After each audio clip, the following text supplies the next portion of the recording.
Thank you for that, Hayden. Welcome everyone to World This Week by Wah. I'm Wah. I'll be your host for today, and the only person probably talking to you. Today I wanted to talk about, quite frankly, why I can't vote for John McCain. We're going to go through a number of things, going through domestic policy, international policy, some of the culture war stuff. Personally, I think he's a bit out of touch, and I'm going to tell you why. And then finally, some of the other things that I think he's done that I didn't like and make it really hard for me to vote for him in this campaign. Starting off, we're going to talk about tax policy. See this graph right here? This is the U.S. national debt. You see this part here where it starts to take off? That's when John McCain got elected to Congress in 1982. He's followed the same kind of tax policies, the Republican tax policies, the entire time. The concept that they've been following this whole time is as we cut taxes, revenue will increase to such a degree that it will offset the tax cuts. As you can see by the debt, it hasn't worked for 26 years. What we finally see now is what happens when you keep spending on a credit card that you keep increasing the limit on, which is what we've done for 26 years. It works great as long as the card keeps working. And then one day, you go and try to make a purchase, and it doesn't work. This is what happened 3 weeks ago, and this is what's happened. This is the end result of 26 years of these policies, 30 years of cutting taxes and not having the revenue generated from the increased economic activity. It hasn't worked this whole time. And he wants to continue those tax policies. The other thing on domestic policy, women's rights, he's been very clear about how he wants to nominate for the Supreme Court and wants to basically deny the choice of women. I don't think that's right. I don't think that's any place our government needs to be. Workers' rights. The Republican policy, again, is against anyone banding together and trying to fight it. We've seen real wages in this country continue to decline. This is part of why. When you don't let people organize, they're not going to get better wages. And so we can see them continue to decline. McCain's a Republican. He stands the same place there. Drilling doesn't amount to squat. We can add more oil to the domestic market by stopping the war in Iraq than we can drilling. It's going to take nearly 30 years for that drilling to start to kick in, and it's only going to amount to 200,000 barrels a day, maybe. We use that much right now for our wars, and we use almost 20 million barrels a day now. Drilling is not an answer to solve it. McCain has, as I've mentioned, voted, and they did the fact check on Obama. Obama said 23 times. In actuality, there's 11 direct times where McCain voted against alternative energy policy. And he's been like that, again, for the whole 26 years. I don't think he's just going to change on a dime, no matter how maverick he is. Those are a lot of the domestic policies that I don't agree with. International policy. First one is Iraq. McCain was out there with Bush and Rumsfeld and Wolfowitz and Cheney selling the Iraq war immediately. He did so for the first time in October of 2001 when he said that the anthrax that we'd found probably went back to Iraq. And he's been a complete supporter of the weapons of mass destruction concept, the idea that Al-Qaeda was associated with Saddam Hussein. Go back and look at the record. Now he talks about the surge as if the surge was the end-all be-all Iraq thing. What he doesn't talk about is the same time that happened, you had the entire Sadr army, about 60,000 people, decide to stop fighting against us and help fight against the people who were blowing them up, which was more Al-Qaeda than us.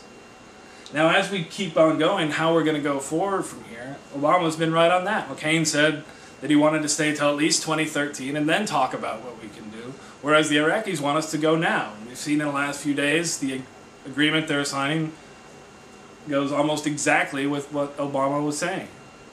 So he's been wrong on that. Georgia, when that happened, he comes out and McCain says, "We're all Georgians," as if they just suffered a 9/11 style attack.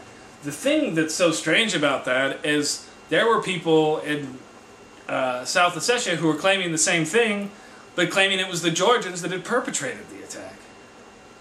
Now, if you look at the history of that area, it's not all set right now. Georgia and South Ossetia have been going back and forth since the Soviet Union collapsed. Now, how they want to go about it and how they want to resolve their problems, personally, I don't think we need to get in a war with Russia over. McCain seems ready to jump immediately into that. One of his other problems that I have is the thing he kept attacking Obama for on the preconditions for withdrawal, or excuse me, preconditions for talk. Preconditions for negotiations is basically walking in and saying, agree to my demands and then we'll negotiate. It doesn't work. It didn't work with anyone. It hasn't worked at all for Bush.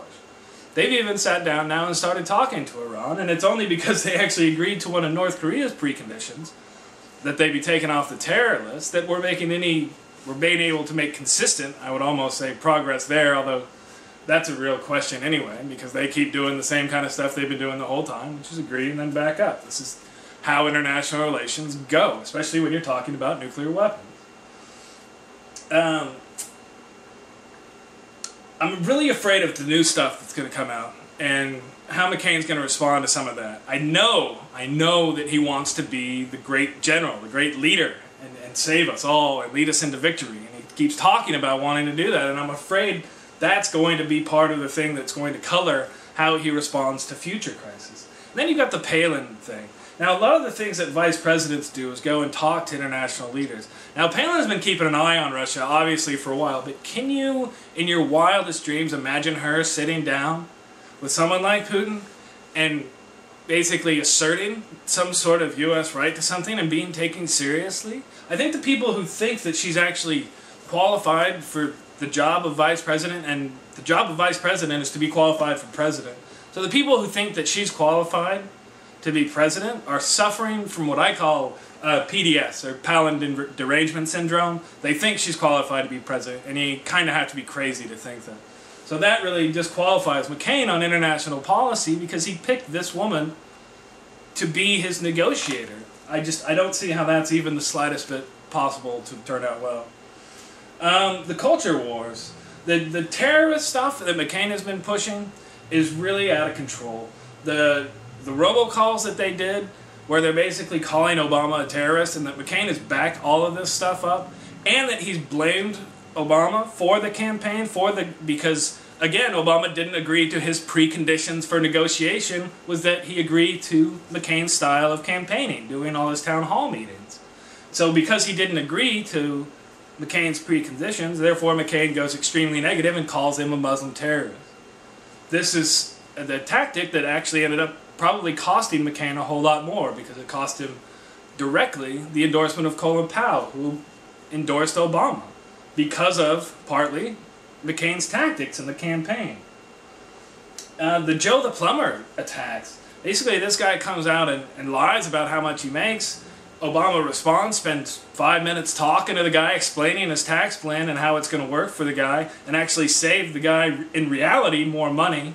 And as he's leaving, he says something basically to the effect of, a good economy, basically a rising tide lifts all boats, except he used a different colloquialism. And that's become the center point now of McCain's campaign. That somehow Obama is a socialist, despite the fact that McCain agreed with the most socialistic bank bailout we've ever had. One of the most socialistic policies in the history of the country. And he blames Obama for it. I really think that McCain is out of touch. He's been, like I said, in Washington his whole life. He's always been on the government dole. His father was an admiral. He's got 13 cars, 10 houses. He doesn't think Americans would really work hard for $50 an hour, as he's mentioned before. He's lived his entire life in D.C. He started his career, he ran as a political insider in Washington. He started, before that, he was a lobbyist for the Navy. So he's been in and around Washington his whole life, and now claims to be outside of it. So, quite frankly, Hayden, nobody fucks with John McCain. I disagree. I don't know if not voting for a guy who's fucking with him or not, but I'm not voting for John McCain.